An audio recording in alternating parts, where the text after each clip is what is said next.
শ্রীধাম বৃন্দাবনে আবির্ভূত হয়েছিলেন পরমেশ্বর ভগবান শ্রীকৃষ্ণের অনেক আগে। আবির্ভূত হয়ে শ্রীমতী রাধারানী কৃষ্ণ সেবায় নিজেকে বিলিয়ে দিয়েছিলেন। তার যত কিছু ছিল সমস্ত কিছু দান করে দিয়েছিলেন বলেই আমরা সেই কৃষ্ণ গোপীদের কাছে ঋণী হয়ে যায়। আর গোপীদের কাছে ঋণী হবার কারণেই পরমেশ্বর ভগবান শ্রীকৃষ্ণ আজকে গোপীচরণে শ্রীমতী রাধাচরণে কাঁদছেন যে হে রাধে একবার কৃপা করো। বলছে কি কৃপা চাও তুমি? বলছে তোমার পায়ে আমি ধরছি, তোমার পায়ে ধরে কাঁদছি রাধারানী, তারপরে তুমি আমাকে বাধা দিচ্ছ না। আর কেউ না জানুক, আমি তুমি তো জানো যে বিশ্ব ব্রহ্মাণ্ডের অনন্ত বিশ্বের মালিক আমি। পৃথিবীতে যা দেখছো অনন্ত অনন্ত পৃথিবীতে এর সমস্ত কিছু আমার লোমকূপ থেকে সৃষ্টি হয়েছে। তাই যদি হয় তুমি জেনেও কেন আমায় বাধা দিচ্ছ না যে আমি তো তোমার চরণে ধরেছি। যেমন আমাদের বাবা যদি আমাদের পায়ে ধরে আমরা বাধা দিব না যে বাবা কি করছেন আপনি? আমার গুরুজন যদি আমার পায়ে ধরে আমি বাধা দিব না? কৃষ্ণ এ কথাই ভেবেছিলেন বৃন্দাবনে। কিন্তু শ্রীমতী রাধারানী ঊর্ধ্ব গগনে তাকিয়ে ঝরঝর করে নয়ন দিয়ে জল পড়ছে আর বলছে মাধব কি জিজ্ঞেস করো আমাকে? বলেছে কেন? আমি কৃষ্ণ, আমি তোমার পায়ে ধরেছি, আর কেউ না জানলে তুমি জানো যে আমি বিশ্ব ব্রহ্মাণ্ডের মালিক। তুমি আমার পা ধরে কাঁদছো কেন? রাধারানী বলছে এ চরণ তুমি কেন ধরলে? বলছে এই চরণ এজন্য ধরেছি যে ভক্তের চরণে প্রেম ভক্তি রয়েছে। ওই প্রেম ভক্তি নিয়ে নবদ্বীপে সচী মাতার ঘরে যাচ্ছি মহাপ্রভু রূপে, গিয়ে ভক্তের দ্বারে দ্বারে প্রেম ধন এমনি এমনি দান করে দিব, কিচ্ছু দিতে হবে না। এই জীবের কিচ্ছু দেবার প্রয়োজন নেই, আপনি আপনি দান করে দিতে চলেছি। তাই তোমার ওই চরণ থেকে আমাকে প্রেম ধন দান করো। রাধারানী ধল বলল যে যেদিন জীবনের প্রথম একবার বলেছি হে কৃষ্ণ তুমি আমার আর আমি হচ্ছি তোমার, সেই দিন আমার বলতে আর কিছু নেই। তোমাকে কি দিব বলো? বলেছে আমি যে তোমার পায়ে ধরলাম। বলেছে পায়ে ধরলে কি হবে? আমার সবকিছু যদি তোমাকে দান করে দেই তাহলে এই চরণ দুখানিও তোমাকে দান করেছি। আমার বলতে কিছুই নেই প্রভু, আমার বলতে একমাত্র তুমি আছো। যদি তোমাকে দিতে হয় তাহলে তোমাকেই আমি তোমায় দান করে দিব। শ্রীমতী রাধারানীর অপার লীলা শ্রীধাম বৃন্দাবনে, সেই অপার লীলা মধুময় রস, সেই রস আমাদেরকে আস্বাদন করাচ্ছেন রাধারানী নিজেই গৌর রূপে নবদ্বীপের মাটিতে এসে। রাধা কৃষ্ণের মিলিত তনু শ্রীমান চৈতন্য মহাপ্রভু। মহাপ্রভুর এই শিক্ষায় আমরা শিক্ষিত হইনি। যেই সেবার কথা বলা হচ্ছে, যেই আশ্রমে বসে আমরা, যে মন্দিরে বসে এখন পাঠ হচ্ছে, এই মন্দির যাদের নামে করা হয়েছে ওনরা মহাত্মা রূপে আমাদের কাছে এসেছেন। লোকনাথ ব্রহ্মচারী, এই লোকনাথ ব্রহ্মচারীর বাবা প্রথম স্বপ্ন দেখেছিল যে আমার গৃহে যত সন্তানই দাও প্রভু, আমার গৃহে যেন একটা ব্রহ্মচারীর জন্ম হয়। পিতা আগে স্বপ্ন দেখেছিলেন, শিশুর পিতা ঘুমিয়ে আছে সব শিশুরই অন্তরে। বাবা স্বপ্ন দেখেছিলেন একে একে 3টা বাচ্চা হলো, কাউকে সাধু বানানো গেল না। সর্বশেষ জন্ম হলো লোকনাথ ব্রহ্মচারীর। সেই লোকনাথ ব্রহ্মচারী সাধু রূপে পৃথিবীতে এসে ঘুরতে ঘুরতে আমরা কত ভাগ্যবান যে বাংলার মাটিতে নারায়ণগঞ্জের সেই বারোদি নামক জায়গায় উপস্থিত হয়ে তিনি সাধু গুরু বৈষ্ণবের সেবায় যুক্ত হয়ে গেলেন। বৈষ্ণব সেবায় এসেছেন তারা। আজকে গণেশ পাগলের কথা বলা হয়। গণেশ পাগল মানে খিচুড়ি খাওয়া নয়, গণেশ পাগল মানে পান বিড়ি সিগারেট খেয়ে ডাঙ্কা বাজানোর নাম নয়। গণেশ পাগল মানে হরিবল বলে চিৎকার করে হায় রে গণেশ যায় রে গণেশ, এই জন্য গণেশ পাগলের আবির্ভূত হননি। গণেশ পাগলের ওইখানে গেলে অনেক সময় কষ্ট লাগে কিছু আচরণ দেখলে। কোথায় গণেশ পাগল যখন, যেখানে এখন মন্দির, এইখানে তো গণেশ পাগলের জন্ম ছিল। গণেশ পাগলের যখন শিশু বেলায় বাবা মরে যায় তখন গণেশ পাগল এতিম হয়ে যায়। এতিম হয়ে যাওয়ার পরে গণেশ পাগল কোথায় যাবে তার মা এই শিশু বাচ্চাকে নিয়ে? কোথায়? তখন তো তোমার গ্রামবাসী ভিক্ষা উঠিয়ে গণেশ পাগলকে রক্ষা করার কেউ চেষ্টা করনি। বিধবা মাকে অপবাদ দিয়ে ওই গ্রাম থেকে তাকে বিতাড়িত করা হয়েছিল এবং গণেশ পাগলের মা এই শিশু বাচ্চাকে নিয়ে খেজুর বাড়িতে, তার বাবার বাড়িতে চলে যায়, গণেশ পাগলের মামার বাড়িতে। সেইখানে গিয়ে গণেশ পাগলকে জায়গিরের কাজ দেওয়া হয়। মানুষের বাড়িতে বাড়িতে কাজ করছে গণেশ পাগল। কাজ করে সেই প্রণামীটা নিতে চাইতো না। পরিশ্রম করেছো, ধান নিবে না, চাল নিবে না, ছেলেটা ধান চাল রেখেই চলে আসতো বাড়িতে। ওই গৃহস্থ বলতেন, কি রে তোমার ছেলে কাজ করেছে, এক বস্তা চাল বা ধান পেয়েছে, এই ধানটা দিবে না? গণেশ পাগলরে বললে, কি রে তুই তো ধানের জন্য কাজে যাস আরেক বাড়িতে, ধানটা নিয়ে আসবি না? গণেশ পাগল বললে, মা আমার মনে নেই, ওইটা যে আনবো আমি বিনিময়, এই যে বিনিময় প্রথা, আমি আপনাদের হরিকথা শোনাবো, বিনিময়ে আমাকে একটা বান্ডিল দিতে হবে। বিনিময় প্রথাকে ঘৃণা জানিয়ে গণেশ পাগলরা নাম বিলিয়েছিলেন। আজকে সেই গণেশ পাগল এতিমের মতো করে করে আস্তে আস্তে ধীরে ধীরে সনাতনীর ঘরে ঘরে গিয়ে একটা মন্ত্র শিখিয়েছিলেন যে তোমরা হরি বলো। ওই যে কীর্তনের কথা বলা হয়েছে, গণেশ পাগলের যে কীর্তন হয়, লীলা কীর্তন, বলেছে এই লীলা কীর্তনের ঈশান কোণে আমি থাকি। ঈশান কোণ মানে দক্ষিণ দিকে, এই দক্ষিণ কান্ধে আমি, দক্ষিণ স্থানে আমি অবস্থান করি। তো গণেশ পাগল যদি এখানে অবস্থান করে, সেই লীলা কীর্তনের আসরে কি করে পান বিড়ি সিগারেট খাওয়া যায়, সেই লীলা কীর্তনের আসরে কি করে উল্টাপাল্টা নামে গান কীর্তন করা যায়, এই থিমটা তৈরি করে দিবে আপনাকে ভাগবত। আপনি যদি ভাগবতে না আসেন এই জিনিস জানা যাবে না। লোকনাথ ব্রহ্মচারী তো সব দিয়েছে সেবার জন্যে। বলছে, বাবা আপনি এত সেবা পছন্দ করেন, আমার বাড়িতে বৈষ্ণব সেবা একটু আসবেন। বলছে ঠিক আছে, যাব। শেষ পর্যন্ত গেলেন কুকুর হয়ে, গিয়ে প্রসাদ পেতে গেলেন, দিল চেলাকাটের বাড়ি, তাই না? এগুলো তো আমরা জানি সবাই। তার মানে বৈষ্ণব সেবায় তারা যুক্ত ছিলেন। স্বামী বিবেকানন্দ সনাতন ধর্মের গর্ব, স্বামী বিবেকানন্দ বৈষ্ণব সেবা দিতে গিয়েছিলেন। স্বামী বিবেকানন্দের যেদিন জীবন শেষ বেলায়, যেদিন স্বামী বিবেকানন্দ তার দেহ রাখবেন, সেই দিন সবাই মিলে বৈষ্ণব সেবার আয়োজন করেছিলেন। সেই সেবার মধ্যে স্বামী বিবেকানন্দ সবাই ভক্তদেরকে প্রসাদ দিয়েছিলেন। তখন নবীনী সাধু স্বামী বিবেকানন্দ অনেক নামি দামি সাধু ছিলেন, সাধু হয়ে সে ভক্তদেরকে সেবা দিচ্ছে। সেবা দিয়ে দিয়ে এই স্বামী বিবেকানন্দের একটি তোয়ালে ছিল, যেই তোয়ালেটি কাউকে ধরতে দিত না, কারণ ব্রহ্মচারী মতে যারা ই করে তারা অন্য কোনো কাপড় ব্যবহার করেন, এতে নিষেধ আছে। তো সেই তোয়ালেটা কাউকে ধরতে দিতেন না। কিন্তু স্বামী বিবেকানন্দ সেই দিন প্রসাদের শেষে ওই তোয়ালেটা উন্মুক্ত করে দিলেন। উন্মুক্ত করে দিয়ে সব ভক্তদের হাত মোছার ব্যবস্থা করে দিলেন। সবার হাত নিজে হেঁটে হেঁটে সবার হাত মুছিয়ে দিলেন। হাত মুছিয়ে দিলে বললে, এবার সেবা শেষ হয়েছে, তোমরা সবাই যাও, আমি একটু ঘরে বসি। তখন একটু ধ্যানে বসলেন। একটু পরে এসে দেখলেন স্বামী বিবেকানন্দ ধ্যানেই বসে আছে। সন্ধ্যা হয়েছে, মন্দিরে যেতে হবে, ডাকতে আসছে ভক্তরা। নবনীতা ছিলেন তার অন্যতম শিষ্যা। নবনীতা বললেন, আমার নয়নে, আমার জ্ঞানে আমি বুঝতে পারলাম না মহারাজ কি বলতে চায়। মহারাজ বলেছিলেন, সেবার জন্য পৃথিবীতে এসেছি, সেই সেবাই যদি না দেই। নবনীতা বললে, প্রভু আজকে তোমার তোয়ালিটা দিয়ে দিলে। বলছে, তোয়ালার তো প্রয়োজন ফুরিয়ে গেছে। তোয়ালিটা কথা দিয়ে উদাহরণ দিয়েছিল, কিন্তু সে বুঝতে পারেনি নবনীতা। নবনীতার এই জ্ঞানে তখন স্বামী বিবেকানন্দকে ডাকলেন, আসেন, সবাই আসেন, এবার মন্দিরে আমরা প্রার্থনা করব সন্ধ্যাবেলা। যেই হাত দিয়ে ধরেছে অমনি করে ডান দিকে কাঁধে স্বামী বিবেকানন্দ পড়ে গিয়েছে, প্রাণ পাখি বেরিয়েছে ধ্যানের মধ্যে। এই স্বামী বিবেকানন্দ আমাদের। স্বামী বিবেকানন্দর পাগড়ি খুলে দেখা গেছে আমাদের সেই অমৃতময় গ্রন্থ শ্রীমদ্ ভগবত গীতা। এই পাগড়ির মধ্যে তিনি গীতার অবস্থান ছিল স্বামী বিবেকানন্দের। এবং দেখবেন রামকৃষ্ণ মিশন ছোট গীতার প্রবর্তন করেছে, এইটুকু গীতা, এতটুকু গীতা। কেন? কারণ স্বামী বিবেকানন্দের মাথায় ছোট্ট একটা গীতা ছিল। এই তো সনাতন ধর্ম। সনাতন ধর্ম মানে মারামারি নয়। সনাতন ধর্ম মানে খিচুড়ি প্রসাদ খাওয়া নয়। সনাতন ধর্ম মানে হায়রে জায়রে নয়।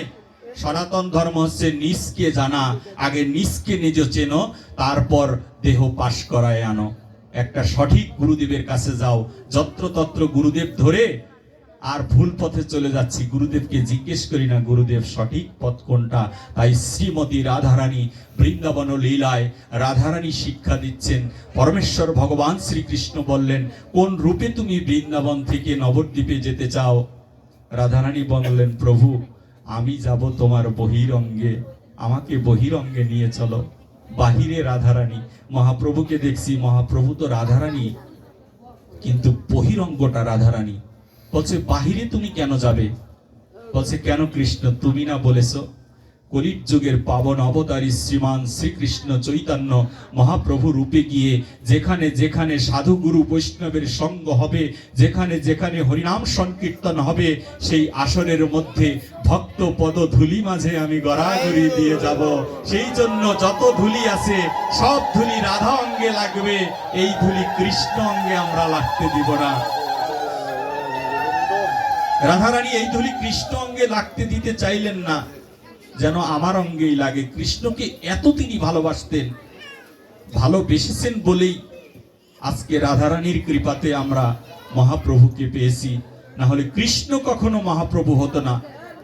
আর কৃষ্ণ যদি মহাপ্রভু না হতো তাহলে এই কলির জীব কখনো ধন্য কলি হতো না। শ্রীমান চৈতন্য রূপে এসেছেন আমাদের সেই বৃন্দাবনের গোপন তত্ত্ব শ্রী রাধিকা, যেই রূপ সাধন ভজন করে কোনো দিন লাভ করা যায় না, যেই রূপ কখনো কোনো কল্পে দেখা যায়নি, সেই রূপ অদেখিতই ছিল। সেই রূপ কৃষ্ণ শুধু দর্শন করেছিলেন, কৃষ্ণ দর্শন করা মাত্রই তার চরণের দাসী হয়েছে। একমাত্র শুধু দেখেছিলেন বলে রাধারানীকে। রাধারানীর আবির্ভাবটা কেমন? বিষ্ণু শক্তি সত্য যুগেরও আগে, সত্য ত্রেতা দাপর কলি 4 যুগ নিয়ে চিন্তা করছেন। কৃষ্ণ ভাবলেন একা কি করে ভজন শিক্ষা দিতে পারি জীবের মাঝে। একা তো হয় না, man can not live on alone, মানুষ একা বাঁচতে পারে না। তা ভগবান যদি আসে, সে একা কি করে সাধন ভজন করবে, একা কি করে ধর্ম প্রচার করবে? এই একাত্ম চিন্তা যখনই হয়েছে, তখনই কৃষ্ণের বামঙ্গ থেকে একটা আলোর রশ্মি বেরিয়ে এসে সম্মুখে দাঁড়ায়। কৃষ্ণ তখন চোখ বন্ধ ছিল, চোখটা খুলে মনে হলো যেন সামনে কিছু এসেছে। চোখটা খুলেই দেখলো অমৃতময় এক রূপ শ্রীমতী রাই কিশোরী দাঁড়িয়ে আছে। ওই অপূর্ব রূপ দেখে বলল, কে গো তুমি? তোমাকে আমি বর্ষণায় পাঠাবো। শ্রী বর্ষণাতে যখন রাধারানী যায়, চোখে দেখে না, অন্ধ, চোখে দেখে না। কেন? রাধারানী কেন অন্ধ হয়ে আসলেন? কৃষ্ণ বারবার বলছেন যে তোমাকে যেতে হবে। কেন? কারণ বিষভানু রাজা ভজন করছে তোমার মতো মেয়ে পাবার জন্য। এখন তোমার ওই ঋণ শোধ করার জন্য বর্ষণাতে যেতে হবে। রাধারানী বললেন, আমি যেতে পারি, কিন্তু প্রভু একটা শর্ত আছে। কি সেই শর্ত? বললেন, শর্ত হচ্ছে আমি ওই বর্ষণাতে যাব, এই বিশ্ব ব্রহ্মাণ্ডের কোন মনুষ্য রূপ দেখার আগে আমি তোমার ওই শ্রীবদন দর্শন করতে চাই। রাধারানীর কি অপূর্ব চাওয়া! রাধারানীর কি অপূর্ব চাওয়া যে পৃথিবীতে আমি আসছি, কিন্তু এসে আমি যেন প্রথম তোমাকে দর্শন করি, এর আগে আমি দেখব না কিছু। তাই রাধারানী অন্ধ হয়ে পৃথিবীতে এসেছেন বর্ষণাতে। চোখে দেখতেন না। নন্দ মহারাজ দাঁড়ে দাঁড়ে ঘুরে বেড়ায় যে এমন অপূর্ব মেয়ে আমার, এমন অপূর্ব প্রসাদ লাভ করলাম আমি আমার এই মেয়েটা এখন চোখে দেখে না। দাঁড়ে দাঁড়ে ঘুরে কবিরাজের বাড়িতে যায়, সাধুর বাড়িতে যায়। ঘুরতে ঘুরতে নারদ মুনির কাছে গেলেন। নারদ মুনি ধ্যানে বসে দেখে আর কেউ নয়, এ তো নন্দের নন্দন শ্রীকৃষ্ণের অমৃতময় আরেকটা রূপ শ্রীমতী রাধারানী। একই রূপ কৃষ্ণকে মন্থন করলে মধুর রূপ বেরিয়ে আসে, সেই রূপই হচ্ছে রাধা রূপ। যেমন দুধকে মন্থন করলে বিভিন্ন নৈবেদ্য তৈরি হয়, ছানা হয়, ননি হয়, বিভিন্ন কিছু তৈরি হয় দুধ থেকে। তদ্রূপ কৃষ্ণ থেকে, কৃষ্ণকে বহুবার মন্থন করলে অমৃতময় রূপ আসে, সেই রূপই হচ্ছে শ্রীমতী রাধারানী রূপ। ওই রাধারানী রূপ দেখে কৃষ্ণ বললেন যে কি করা যায়, তুমি তো চোখে দেখো না। এবার বর্ষণা মহারাজ তিনি গিয়ে দাঁড়ে দাঁড়ে ঘোরে যে কি করে আমার মেয়ের চোখটা ভালো করা যায়, কি হলে আমার মেয়ের চোখ ভালো হবে। চোখে দেখে না মেয়েটা। নারদ মুনির কাছে গেলেন। নারদ মুনির যারা বৃন্দাবনে গিয়েছেন দেখবেন নারদ কুণ্ড আছে। আমার একটু যাওয়ার ভাগ্য হয়েছিল। এই নারদ কুণ্ডতে গিয়ে যখন বসছে, নারদ মুনিকে বলছে, মুনিবর আমি খুব অসহায় হয়ে এসেছি। বলছে, আপনি তো রাজার কি কোনো অভাব আছে? কিসের অসহায় আপনি? বলছে, না, রাজারও একটা অভাব আছে। অভাব যদি নাই বলি তাহলে সেইটা নাই, একমাত্র সাধুদের কোনো অভাব নাই। সাধু জন্ম মৃত্যু জরা ব্যাধি কিচ্ছু চায় না। মরে যাব সমস্যা নেই, বেঁচে থাকবো সমস্যা নেই, প্রশংসা করেনি দুঃখ নেই, অপমান করেছে তাতেও কোনো দুঃখ নেই। এটা হচ্ছে সাধু।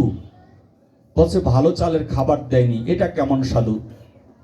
ইদানিং হাইব্রিড সাধুর সংখ্যা বেড়েছে, বলে আপনার বাড়িতে আসছি, চালের নাম লিখে দেয়, অমক প্রকৃতির অমক চাল নিয়ে আসবেন, সেটা দিয়ে আমাকে প্রসাদ করে দিতে হবে। আশ্চর্য ব্যাপার, না জেনেই সাধু হলে। অনন্ত কোটি বিশ্ব ব্রহ্মাণ্ডের মালিক চৈতন্য মহাপ্রভু সাধু হয়ে এসেছে। চৈতন্য মহাপ্রভু দ্বারে দ্বারে 10 বাড়ির 10 ধরনের চাল দিয়ে খিচুড়ি প্রসাদ গ্রহণ করতেন মহাপ্রভু। তার চেয়ে বড় সাধু তো আমি, না হলে চালের নাম কি করে লিখে দেই? আর আমরাও নিয়ে আসি পুণ্য করার আশায়।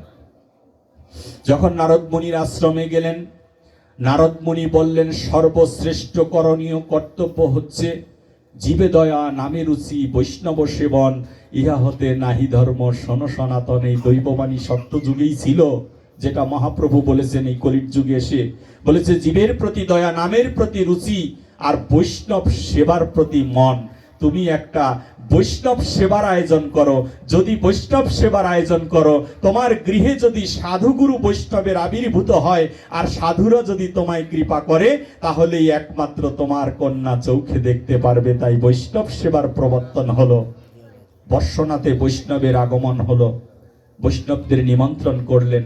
তদ্রূপ সেই বর্ষনায় গিয়ে আমাদের সেই নন্দ মহারাজকে নিমন্ত্রণ করা হলো। নন্দ মহারাজ তার শিশু বাচ্চা শ্রী গোপালকে কুলে নিয়ে শ্রীমতী রাধারানীর বর্ষনাতে আসলেন। যখনই ভগবান ওই বর্ষনার বিল্ডিং এর পাহাড়ের নিচে এসেছে, আর বাতাসগুলো যেন ভগবানের অঙ্গের ঘ্রাণ পৌঁছে দিল রাধারানীর নাসিকায়। যখনই রাধারানী কৃষ্ণের অঙ্গের ঘ্রাণ পেল, তৎক্ষণাৎই হামাগুড়ি খেয়ে রাধারানী এগিয়ে আসছে কৃষ্ণকে দর্শন করবে বলে। কৃষ্ণকে একটু দেখবো, ভজন নয়, ভজন বহু দূরের কথা, শুধু এই নয়নটাকে সার্থক করব কি করে? এই কলির যুগের মানুষ কি করে সার্থক করবে? ভগবানকে তো দেখা সম্ভব নয়, জীবের নাহি কৃষ্ণ স্মৃতি জ্ঞান। তাহলে কি করা উচিত আমাদের এই কলির জীবের? মহাপ্রভুর প্রবর্তনে মহাপ্রভু বললেন শুধুমাত্র বৈষ্ণব দর্শনে চলে যাবে মনের ময়লা, আর বৈষ্ণব দর্শন করলে হবে ভাব তরঙ্গই দেহ। এই বৈষ্ণব দেখার জন্য দাঁড়ে দাঁড়ে ঘোরা প্রয়োজন। বলে আজকে নয় কালকে যাব, কালকে নয় পরশু যাব, এমন করতে করতে আমার ইন্দ্রিয় অকেজ হয়ে গেল, আর আমার কখনো যাওয়া হলো না। বৈষ্ণব দেখতে, ভজন নয়। কলির জীবের মানুষ ভজন করতে পারবে না। যখনই বৈষ্ণব সেবার আয়োজন হলো, সেই সেবার মধ্যে কৃষ্ণের আবির্ভাব। সর্বপ্রথম যখন ওই দুটি বাচ্চা এক জায়গায় হলেন, শ্রীমতী রাধারানী মাটি থেকে উপর দিকে তাকিয়ে, সামনে তাকিয়ে দেখে পরমেশ্বর ভগবান শ্রীকৃষ্ণ দাঁড়িয়ে আছে। কৃষ্ণকে দর্শন মাত্রই তিনি জল করে সারা পৃথিবীময় দর্শন করলেন। আর দর্শন করে দেখলেন এ হেন কৃষ্ণ অবতার, একে যদি কেউ না দেখে তাহলে ওর তো আর জন্মের কোনো মূল্য নেই। জন্ম যে নিয়েছি এর কোনো মূল্য নেই। তাহলে কৃষ্ণকে কি করে জীবের কাছে পৌঁছে দেওয়া যায়? কৃষ্ণ কি করে জীবের কৃপা লাভ করতে পারবে? এই জীব কি করে কৃপা পাবে? কৃষ্ণ দেখার কৃপা। সেই জন্য শ্রীমতী রাধারানী তার ঐতিহ্যকে ছেড়ে দিলেন। ঐতিহ্য কি? তিনি একটা রাজার মেয়ে, তার একটা ঐতিহ্য ছিল, তার একটা অহংকার থাকার কথা ছিল। রাজার মেয়েরা কখনো স্বাভাবিকভাবে রাস্তায় চলে না, কিন্তু শ্রীমতী রাধারানী এই স্বাভাবিক জনতার কথা চিন্তা করে, কৃপার কথা চিন্তা করে রাধারানী রাস্তায় বেরিয়ে আসলেন। ব্রজগোপীর দ্বারে দ্বারে ঘুরে ঘুরে বললেন তোদের কিচ্ছু করতে হবে না, শুধু প্রয়াস কর ঘরে বসে যেন একটু কৃষ্ণকে দর্শন করতে পারি, তোদের আর ভজন করতে হবে না, আমি তো আছি। এই যে যে দিনের বন্ধু, এই যে আমাদের যে বন্ধু, কে? বন্ধুর জন্য আমরা ঘুরি, বন্ধুর জন্য জীবন দেই, বন্ধুর জন্য সারা রাত্রি জাগি, কিন্তু বন্ধুটা গলা কেটে টাকা নিয়ে যায়। বৈষ্ণব সেবায় 10 টাকা দিতে ইচ্ছে করে না, কয়েকদিন পরে শুনি তার ব্যাংক ব্যালেন্স খালি হয়ে গেছে। কিভাবে? বলেছে টাকা নিয়ে গেছে চোর ডাকাতে। সেবার প্রতি আমার মন নেই। এই সেবার প্রতি কবে মন হবে, কবে রুচি হবে? সেই জন্যই আমাদের বৈষ্ণব সেবায় আসা উচিত, এই বৈষ্ণবদের দ্বারে দ্বারে আসা উচিত।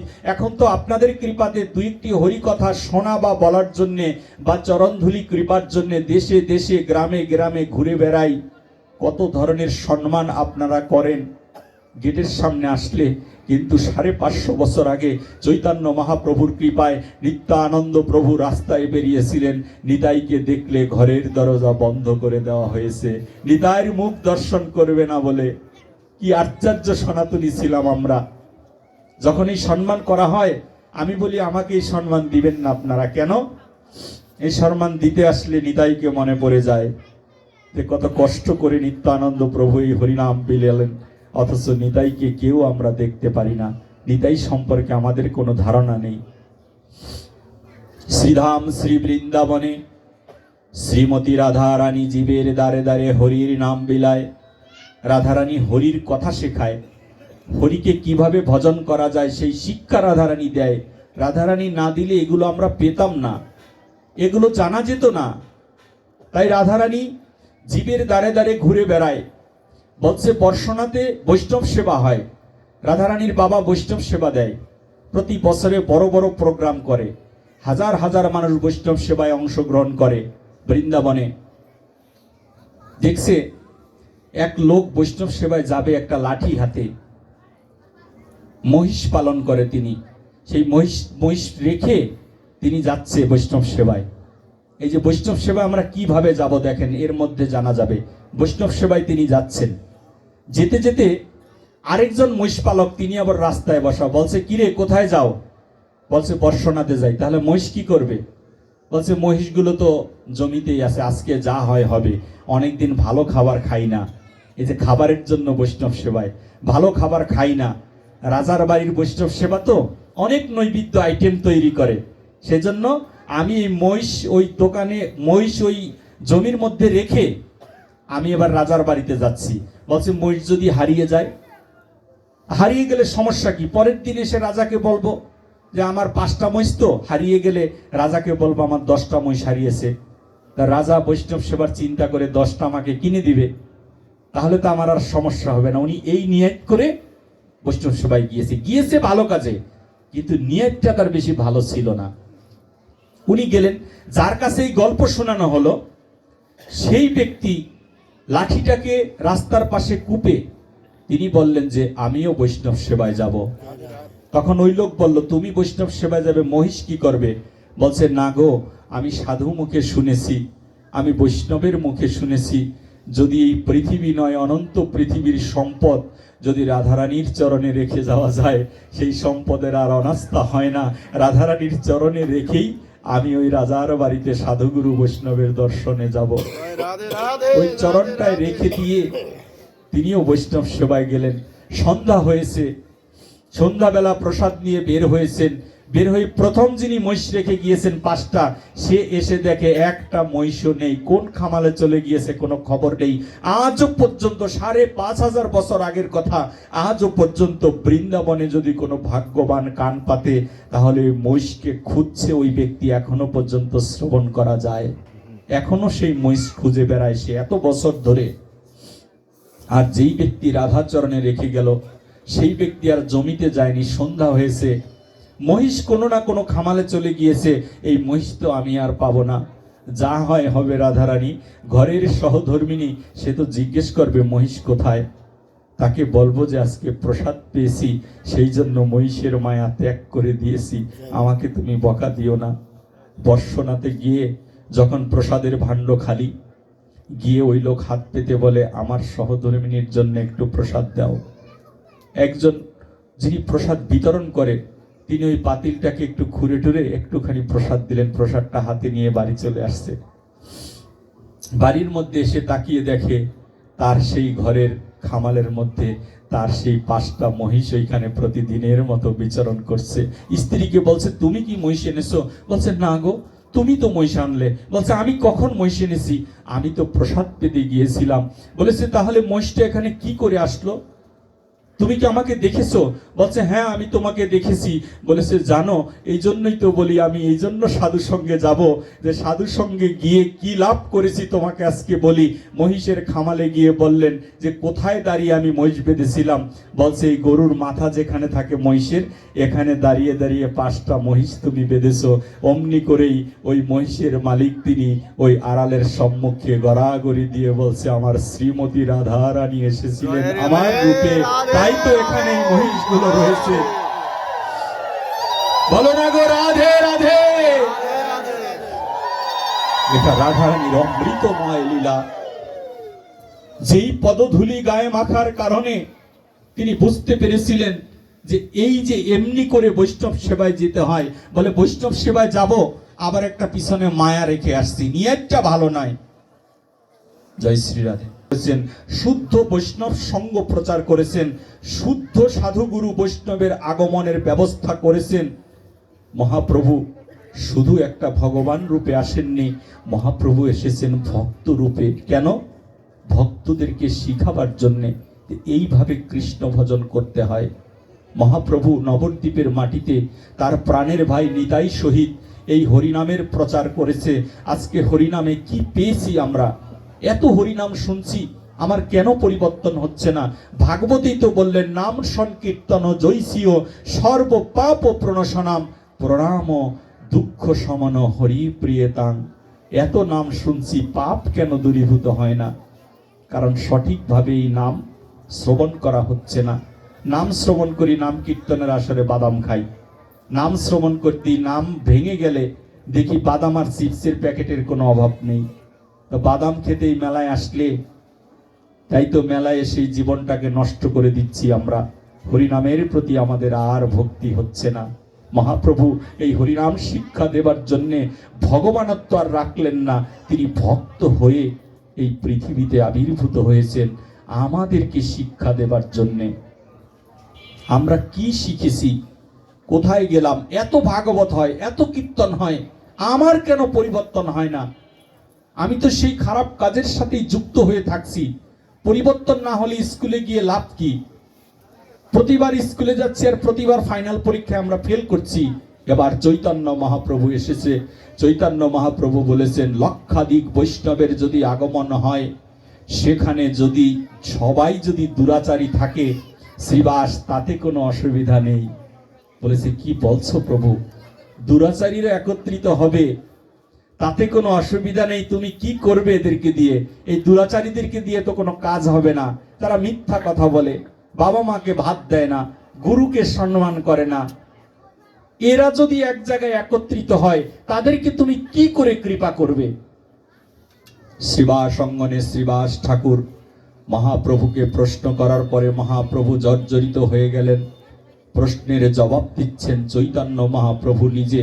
মহাপ্রভু বলছেন, ওই কোটি দুরাচারীর মধ্যে যদি একটা শুদ্ধ বৈষ্ণবের আগমন হয়, একটা শুদ্ধ বৈষ্ণবের গুণে এই কোটি দুরাচারী ব্যক্তিকে আমি দিব্যধাম প্রাপ্তি করে দিব, দিব্যধামে নিয়ে যাব। এই কৃপা কোনো কালে ছিল না। ওরে তোমরা যাকে গৌর বলো, আমি বলি রাধে, জন্ম জন্মের অপরাধ বাধায় আমার কাঁধে। ওই মহাপ্রভু বৃন্দাবনের রাধারানী, তাই তো এত কৃপা, এত মায়া এই জীবের জন্যে। এবার আমি হইনি অবতার, তোমাদের লোভিব বলে হইনি অবতার। আমি ছাড়া তোমার আর কে আছে বান্ধব? আর কেউ বান্ধব নেই মহাপ্রভু ছাড়া, কেউ এহেন কৃপা করবে না। আমরা বহু বাবার শরণাপন্ন হই, কেউ বলি এই বাবা, কেউ বলি সেই বাবা। কোনো বাবাই কাজ করবে না যেদিন দেহ থেকে প্রাণ পাখি বেরিয়ে যাবে। সেই দিন একমাত্র হরি বলেই লাশটাকে শ্মশানে নিয়ে যাওয়া হবে। যখন জন্ম হয়েছিল আমাদের, তখনও হরি বলেই এই সমাজ আমাদেরকে গ্রহণ করেছিল। যদি বলি কখন হরি বলল, ওই যে জন্মর সাথে সাথে উলুধ্বনি দেওয়া হলো। মায়েরা উলুধ্বনি দেয় না? উলুধ্বনি দেওয়া মানে আসরের সৌন্দর্য নয়। উলুধ্বনি দেওয়া মানে আসরের মানুষকে খুশি করা নয়। উলুধ্বনি দেওয়া মানে যিনি প্রবক্তা তাকে সহযোগিতা করা নয়। উলুধ্বনি মানে হচ্ছে শুদ্ধ ভজন। পুরাকালে বেদগতি নামে এক মাতাজি ছিলেন। সেই বেদগতি রামের ভজন করতেন, কিন্তু তার স্বামী রামকে দেখতে পারত না। ওই যে একটা বৈষ্ণব আরেকটা পাঠিয়ে দিয়েছে আবার অসুর। অনেকের সংসারে আমাদের এরকম থাকে, একটা বৈষ্ণব আরেকটা হচ্ছে বৈষ্ণব বিমুখী। এর কারণ কি? কারণ ওই যে একটা গান আছে না, নিন্দার কাঁটা যদি না বিধিল গায়ে প্রেমের কি স্বাদ আছে বলো। যদি নিন্দার কাঁটা যদি খোঁচা না লাগে তাহলে প্রেমটা উতলিয়ে ওঠে না। যেমন চুলোর কাঠিটা, চুলোর ওই চলাটা যদি খোঁচা ভিতর দিকে না মারেন তাহলে চুলোর জলটা কখন উতলিয়ে পড়বে না। সেই জন্য প্রেম যত বাধা পায় তত প্রেমের গভীরতা বেড়ে যায়। সেই জন্য একটা সাধুর সাথে আর একটা অসুরকে জুড়ে দেওয়া হয়েছে। অসুরটা বাধা দেয় আর সাধুটার ভিতরে আরো কৃষ্ণ প্রেম প্রকট হয়ে আসে। সেই জন্য বাধার সৃষ্টি করা হয়। এই বেদগতিকেও বাধার সৃষ্টি করা হয়েছিল। বেদগতির ঘরের মধ্যে রাধা কৃষ্ণের যে আগের যে রূপ ছিল রাম সীতা, সেই রাম সীতার পুতুল তৈরি করেছিলেন মাটি দিয়ে, আর ঘরের মধ্যে বসে বসে ওই বেদগতির ভজন করতেন, রামের ভজন করতেন, রাম সীতা ভজন করতেন। বেদগতির স্বামী ছিল একজন জমিদার। তিনি জমিদার যখন 15 দিনের জন্য বাণিজ্যতে যায়, বাণিজ্যতে যাওয়ার সময় স্ত্রীকে বললেন, এই রাজত্বর দায়িত্ব হচ্ছে তোমার, রাজত্ব দায়িত্ব তোমাকে দিয়ে গেলাম। স্ত্রী যেদিন স্বামী গিয়েছে সেই দিনই তিনি আনন্দ লাভ করেছেন যে আজকে রাজ্যের লোককে 15 দিনের মধ্যে আমি আমার রাম ভজন শিক্ষা দিয়ে দিব। দেখে যে একটা বড় চেয়ারের মধ্যে বসে ওই রামচন্দ্রের মূর্তি নিয়ে সবাইকে রাম শিক্ষা দিচ্ছেন। আর ওই জমিদারটা যখন বাণিজ্যে যাবে, বাণিজ্যে গিয়ে সদাগর রাস্তায় গিয়ে দেখে সামনে দিয়ে একটা কালো বিড়াল গিয়েছে। কালো বিড়াল গেলে যাত্রা নাকি শুভ হয় না। ওই কালো বিড়াল দেখে জমিদার ফিরে আসছে।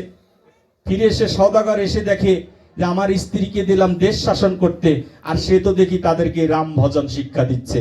ঘরের মধ্যে ডেকে নিয়ে স্ত্রীকে বললেন, রামকে ছাড়ো আর না হলে তুমি আমাকে ছাড়ো, দুইটার একটা তোমাকে করতে হবে। এখন সতী নারী, সে তো পতি কখনো হারাতে চায় না। বলেছে, না, আমি তোমাকেও ছাড়তে পারবো না আর ভগবান শ্রী রামচন্দ্রকেও ছাড়তে পারবো না। কেমন পরীক্ষা? বলেছে, ঠিক আছে, রামের মূর্তিটা জলের মধ্যে ডুবিয়ে দিয়ে আসো। বেদগতি রাস্তায় বেরিয়ে গেলেন, রামের মূর্তি নিয়ে নদীর পাড়ে গেলেন। বললেন, এবার সিদ্ধান্ত হবে, আমি এই জগৎ স্বামী চাই নাকি এই জড় স্বামী আমি চাই। এবার তোমার দ্বারা পরীক্ষা হবে আমাকে দিয়ে। বলেছে, রামচন্দ্রকে মাথায় নিয়েছে, ওই রাম সীতার মূর্তি মাথায় নিয়েছে, নিয়ে জলের মধ্যে আস্তে আস্তে নেমে যাচ্ছে রাম রাম বলে। বলেছে, আমি আগে ডুবে মরবো, তারপর প্রভু তুমি ডুববে, তুমি তো আমার মাথায়। যখন এত দূর জলে নেমেছে, আকাশে দৈববাণী হলো, বেদগতি তুমি কি মরতে চাও? বলছে, হ্যাঁ প্রভু, আমি মরতে চাই। বলছে, না, তুমি মরবে না। তাহলে তোমার ভজন যে আমি করতে পারছি না। বলছে, এই জলের মধ্যে আমাকে ফেলে দাও, স্বামীর কথা রাখো, ফেলে দিয়ে সংসারে যাও। দিনান্তে একবার তুমি শুধু সন্ধ্যাবেলা তোমার গৃহে বসে একবার তুমি মুখে উলুধ্বনি দিবে, তাহলেই আমি রামচন্দ্র পূজিত হয়ে যাব। উলুধ্বনি দিলেই রামচন্দ্র ভগবানের পূজা হয়ে যায়। সেই জন্যই ভজন করার জন্য আমরা এসেছি। উলুধ্বনি কেন দেই? এই জন্য উলুধ্বনি দেওয়া হয়। উ শব্দের অর্থ হচ্ছে শ্রীমতী রাই কিশোরী, আর লু শব্দের অর্থ হচ্ছে নীলকান্তমণি, অর্থাৎ রাধা রানী আর কৃষ্ণের যুগল ভজন হয় এই উলুধ্বনির মাধ্যমে। কেউ যদি বিগ্রহ বসাতে সমস্যা হয়, ঘরে ছোট্ট করে উলুধ্বনি দিবেন ভক্তি ভরে, দেখবেন রাধা কৃষ্ণ একদিন না একদিন আপনার সম্মুখে প্রকটিত হয়ে যাবে। এটাই হচ্ছে শিক্ষা। যতক্ষণ জ্ঞান থাকবে, যতক্ষণ বিচার থাকবে, যতক্ষণ বুদ্ধি থাকবে, ততক্ষণ পর্যন্ত আকারে কোনো ভজন করা যাবে না। আকার আর একটা হচ্ছে নিরাকার। নিরাকার ভজন কতক্ষণ? যতক্ষণ জ্ঞান দিয়ে আপনি বিচার করছেন ততক্ষণ নিরাকার ভজন। আর যখন আকার হবে তখন অজ্ঞানী। অজ্ঞানী কেমন? অজ্ঞানী মানে পাগল নয়, জ্ঞান আছে কিন্তু জ্ঞান বহির্ভূত যে চিন্তা, যে আমার জ্ঞান আছে, আমি কোথায় বসেছি সেই জ্ঞান আমার নেই। যারা কৃষ্ণ ভজন করে বলে কি, আগে তিলক দাও, আগে স্নান করো, আগে এই করো সেই করো। এইগুলো কতক্ষণ? যতক্ষণ আমি ক্লাসে পড়তেছি ততক্ষণ আমাকে স্কুল ড্রেস পরতে হচ্ছে। কিন্তু যখন আমি ক্লাসগুলো পাশ করে বেরিয়ে যাব, অনার্স মাস্টার্স পিএইচডি করে যখন বেরিয়ে যাব, তখন আর কোনো ড্রেসের প্রয়োজন হবে না। তাই কৃষ্ণ ভজন অত্যন্ত দুর্লভ ভজন। পিতামাতাকে ভাত দেই না, বলি কৃষ্ণ ভজন করি। বাবা মাকে সম্মান করি না, বলি কৃষ্ণ ভজন করি। আর বাবা মায়ের কপালে ভাত তো দূরের কথা, 10 টাকার ওষুধ জোটে না, বলে আমি কৃষ্ণ ভজন করি। হাই রে সনাতনী, ধ্বংসের পথ বেছে নিচ্ছি আমরা। পিতামাতা কি বস্তু আমরা আজও বুঝলাম না। আপনাদের মাঝে উপস্থিত আছেন মাদারীপুরের একজন স্বনামধন্য ডাক্তার কনস কুমার বাবু। তার বাবা দেহ রেখেছেন।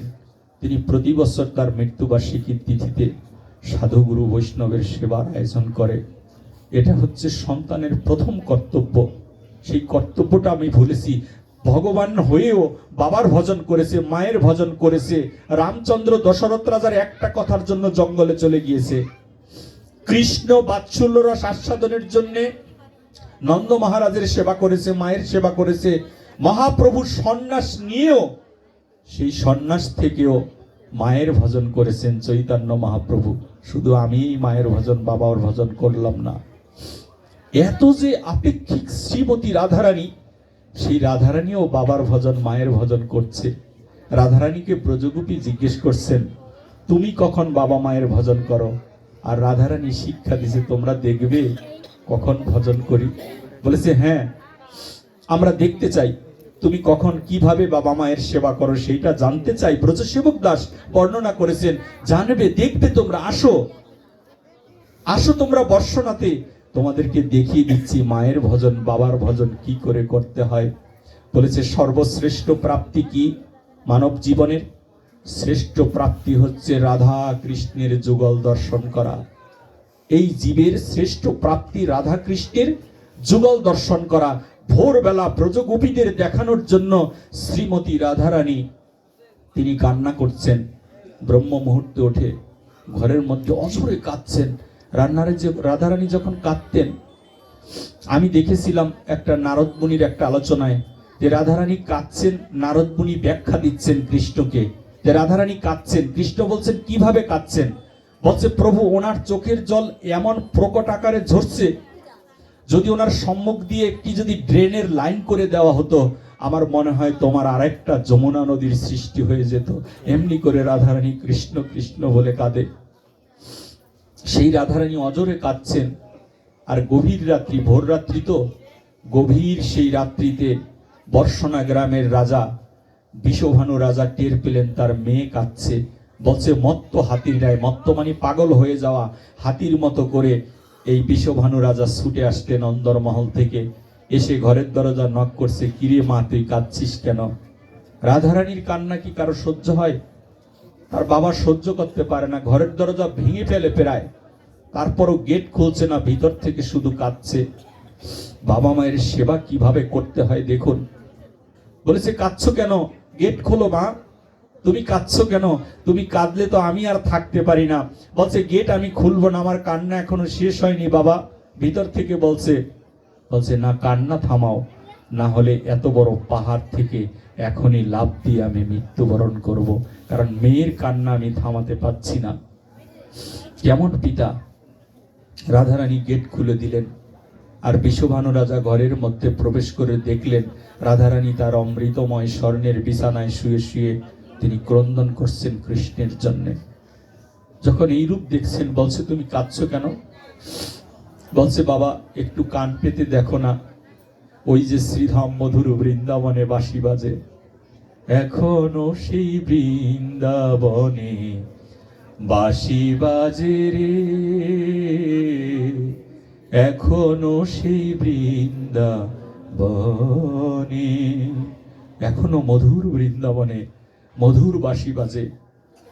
বলছে, মিথ্যে কথা বলছো, আমি তো বাঁশি শুনতে পাই না। বলছে, বাবা, ওই বাঁশির একটা স্বভাব আছে। কি স্বভাব?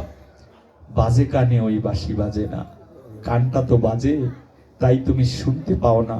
তুমি ভালো করে শুনে নাও, ওই বাঁশি মধুর বাঁশি বাজে।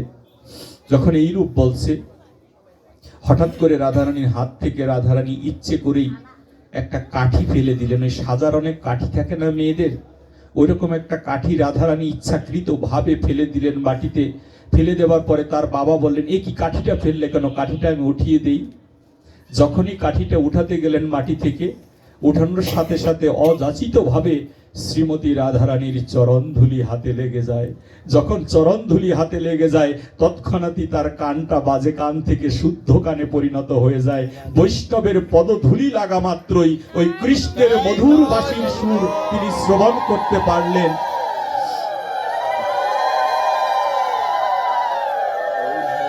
যখনই বৈষ্ণবের পদধূলি গায়ে লেগে গেল, রাজার হাতে লেগে গেল, তখনই ওই বাঁশির সুর শ্রবণ করতে পেলেন।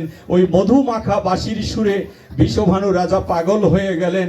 পাগল হয়ে ওই রাধারানীর চরণ যেখানে ছিল ওইখানে ধুলায় গড়াগড়ি দিয়ে কাঁদছে, বলছে, আমি তোকে মেয়ে হিসেবে লালন পালন করেছি, তুই তো আমার মেয়ে নয়, তুই তো অনন্ত কোটি বিশ্ব ব্রহ্মাণ্ডের মালিক কৃষ্ণের যুগল হয়েছিস, আমি জানতাম না। আমি তোকে লালন পালন করেছি, কিন্তু তুই যে এই বস্তু আমি কোনো দিন বুঝতে পারিনি মা। তখন শ্রীকৃষ্ণ আবির্ভূত হয়ে গেলেন। কৃষ্ণ বলছেন, বিষভানু তুমি কি চাও? বলছে, তুমি এখন কেন আসলে? বলছে, এখন কেন আসছি জানো? কারণ তুমি যে মহা সম্পদ লাভ করেছ। বলেছে, কি সেই সম্পদ? বলছে, সেই মহা সম্পদের নাম হচ্ছে সাধুগুরু বৈষ্ণবের পদধূলি। এই পদধূলি লাভ করেছো, সেই জন্য আমি কৃষ্ণ আর থাকতে পারিনি। বিষভানু রাজা, তুমি বলো তুমি কি চাও, তোমাকে আমি তাই দান করব। বিষভানু রাজা বললেন, তোমার কাছে কিছুই চাই না প্রভু, ভগবান আমাদের কাছে আসলে আমরা চেয়ে নিব, কিন্তু বৈষ্ণব শাস্ত্র এটা শিক্ষা দেয় না। বৈষ্ণব শাস্ত্র কি জানাচ্ছে রাধারানীর মাধ্যমে? রাধারানীকে বলছেন যে কি চাইতে পারি আমি। আর কৃষ্ণ বলেন, তুমি যা চাও তোমাকে তাই আজকে দান করে দিব, কারণ তুমি মহা সম্পদের মালিক হয়েছ, বৈষ্ণবের পদধূলি। বলে, এত টাকা ব্যাংকে, কোটি টাকা, মৃত্যু সময় প্রাণ ও পাখি যেদিন বেরিয়ে যাবে দেহ থেকে, সেই দিন আপনার অত কোটি টাকা দিয়ে আপনি ওই পারের করি মিটাতে পারবেন না। ওই ভব নদীর পার ঘাটায় গিয়ে ঘুরতে হবে, কখনো শ্রীগাল কুকুর হয়ে জন্ম নিতে হবে।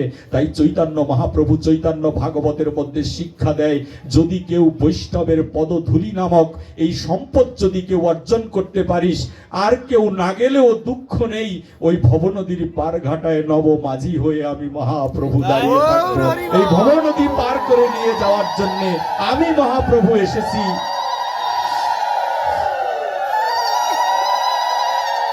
যখনই রাধারানী দেখলেন যে তার বাবা বলতে পারছে না কৃষ্ণর কাছে কি চাই, তখন রাধারানী বললেন, প্রভু, একটা মানুষ জীবনের সার্থকতা কোথায়? কৃষ্ণ বললেন যে মানুষ জীবনের সার্থকতা শুধুমাত্র যুগল দর্শনের মাধ্যমে। তখন বললেন, মাধব, তুমি আর দেরি করো না, আমাকে বামে নিয়ে তুমি দাঁড়াও, আমার পিতামাতার ঋণ কিছুটা শোধ করে যাই যুগল দর্শনের মাধ্যমে। বামে নিয়ে যখন যুগল হয়ে দাঁড়ালেন, রাধারানীকে কৃষ্ণ বলছেন, তোমার ইচ্ছা আমি পূরণ করেছি, কিন্তু বর্ষনার রাজা, বর্ষনার মহারাজের কোনো ইচ্ছা আছে কিনা? তখন বলেছে, তোমার কোনো ইচ্ছা আছে? বলেছে, প্রভু, আমার একটা ইচ্ছা আছে।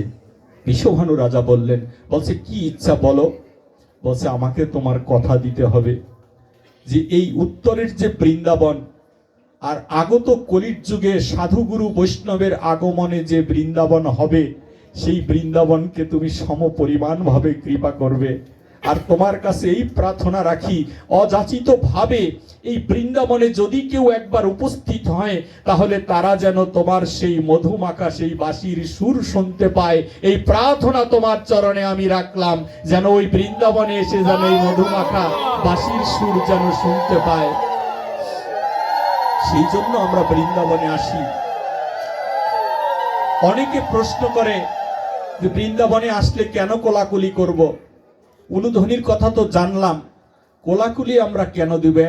একজনকে আমরা কেন আলিঙ্গন করি? এই জন্য আলিঙ্গন করি, এত সাধুদের মধ্যে অবশ্যই একজন না একজন বৈষ্ণব উপস্থিত রয়েছে, আর ওই বৈষ্ণবের সাথে আলিঙ্গন করা মাত্রই ওই বৈষ্ণবের কৃপাগুলি আপনি আপনি আমাদের ভিতরে প্রবেশ করবে। সেই জন্য আমরা একজনে অপরকে আলিঙ্গন করে এই বৈষ্ণব সেবাকে সার্থক করে থাকি। এই জন্য আলিঙ্গন করার কথা বলেছে সনাতন শাস্ত্র। আমি অপরাধী, আমার এই দেহ কৃষ্ণ সেবায় লাগে না, আমার এই দেহ কৃষ্ণ ভক্তের চরণে কোনোদিন সেবায় লাগলো না। সেই জন্য আপনাদের মতো সাধুদের যদি পাই, তাদেরকে আলিঙ্গন করা মাত্রই আপনাদের ভক্তিগুলো আমার মধ্যে প্রবেশ করবে। এই ছোঁয়াছুঁই রোগটা এটা আমার শরীরে বাঁধাবার জন্যে আমি এই বৈষ্ণব সেবায় ঘুরে বেড়াই। আজকে বৈষ্ণব সেবায় প্রণামী নেই না বলে, গাড়ি ভাড়া নেই না বলে, বাটার প্রণামী ওঠে সেই টাকা এইখানে রেখে আসি বলে এই সমাজে বড় দোষ হয়েছে। এইটা বড় অপরাধ আমার, এই অপরাধে বোঝা কাঁধে নিয়ে ঘুরে বেড়াই। কেন প্রণামী নেন না? আপনি গাড়ি ভাড়া নিচ্ছেন না কেন? একমোট ওই দিন সাভারে পাঠে গেলাম, এতগুলো টাকা নিয়ে এসেছে, 20,000 তো হবেই। এনে বলছে মহারাজ এটা আপনার গাড়ির কনভেন্স দিলাম। আমি বলছি ভাই এটা তো আমি নেই না, এগুলো তো আমাকে দিয়ে কোনো কাজ হবে না। বলছে এটা কেমন কথা, এত কষ্ট করে শীতের রাত্রিতে এত দূর জার্নি করে আসলেন, এখন টাকা দিচ্ছি এইগুলো নিচ্ছেন না। আমি বলছি কেন আমি টাকা নিব? আমি তো শুধু এই হরি কথা বলার জন্য আসি না, আমি তো আসি বৈষ্ণবের পদধূলি দর্শনের জন্য। এই কারণে নিত্যানন্দ সেবা আশ্রম থেকে রাস্তায় বেরিয়েছি। আজকে যে ভক্তরা এখানে উপস্থিত হয়েছেন, আপনাদের যদিও বসার একটু সমস্যা হচ্ছে, এখানে জাগার সংকীর্ণতা, আজকে এই সাধুগুরু বৈষ্ণবের সঙ্গ মাঝে আপনাদের উপস্থিতি আমায় মুগ্ধ করেছে। মহাপ্রভু নবদ্বীপ মাটিতে এসে ভাঙা ঘরের মধ্যেও গিয়েছেন। নিত্যানন্দ প্রভু বেশ্যার বাড়িতে গিয়েছেন, নিতাই বেশ্যার বাড়িতে গিয়েছেন। আর আমি এখন 2 টাকার সাধু হয়েছি, যে একটা শ্লোক পাঠ করি, সাত্বিক আহার পাই, মালা জপ করি বলে এখন আর বলি যে তুমি মাছ মাংস খাও, তোমার কাছে আর যাওয়া যাবে না, তোমার সাথে বন্ধ। এইটা সাধুত্বের লক্ষণ নয়। সাধু কেমন? অন্তর চিত্ত হৃদয় খোলা। সাধুর গুণ কি যায় রে ভোলা? সাধু তো জড়িয়ে ধরবে আরেকজনকে দেখলে। আরেকজনকে দেখলে যদি আপনি জড়িয়ে ধরেন, আপনার অঙ্গটা হবে ওই সাধুর মতো আরেকটা অঙ্গে পরিণত হবে, আপনি যত খারাপ হন না কেন। এই যে যেমন একটা প্রদীপ জ্বলছে, এই প্রদীপটা থেকে যদি 1000 প্রদীপ আপনারা জ্বালিয়ে নেন, প্রথম প্রদীপের আলো কোনোদিন নষ্ট হবে না। প্রথম প্রদীপের আলো যতটুকু ছিল ততটুকুই ছিল, কিন্তু আরো 1000 বাতি কিন্তু পৃথিবীতে আলো দিচ্ছে।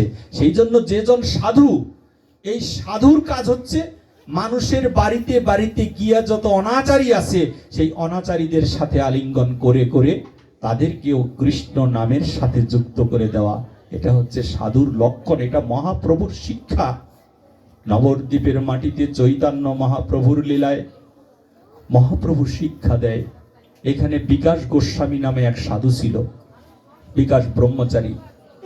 বিকাশ ব্রহ্মচারী নবদ্বীপের অন্যতম সাধু। আরেকটা নামে বেশি পরিচিত, গৈর বিকাশ বলে জানতাম, নাম হচ্ছে গৈর বিকাশ। বলেছে গৈর বিকাশ কেন? এই বিকাশ বলছেন যে নিত্যানন্দ প্রভু অন্যদেরকে নিয়ে জীবের দ্বারে দ্বারে হেঁটে হেঁটে হরিনাম প্রচার করে, আর আমি বিকাশ ব্রহ্মচারী, আমি হেঁটে হেঁটে নয়, আমি ধুলায় গড়াগড়ি দিয়ে হরিনাম বিলিয়ে যাব। সেই জন্য নাম হয়েছে গৈর বিকাশ। গড়াগড়ি দিয়ে হরিনাম বিলিয়েছে সে। এই বিকাশ ব্রহ্মচারী সাধুর ভজন করতে গিয়ে, মহাপ্রভুর ভজন করতে গিয়ে বিকাশ ব্রহ্মচারী বাসায় বসে বসে একটু কল্পনা করেছেন। তিনি অনেক গ্রন্থাদি পাঠ করতেন, কল্পনা করেছেন। কি কল্পনা? বিকাশ ব্রহ্মচারী বলেছেন বাসায় বসে যে তার যারা ভাই বেরাদার ছিল, সে বিয়ে করেনি, তার যারা ভাই বেরাদার তাদেরকে বলেছে আমার একটি বাসনা হয়েছে, আমাকে সবাই মাফ করে দিও। বলেছে কেন, কি বাসনা বলো? অনেক পয়সার মালিক ছিলেন তিনি। বলেছে একটি বাসনা হয়েছে, আমি নীলাচলে যাব। বলেছে নীলাচলে কেন যাবে?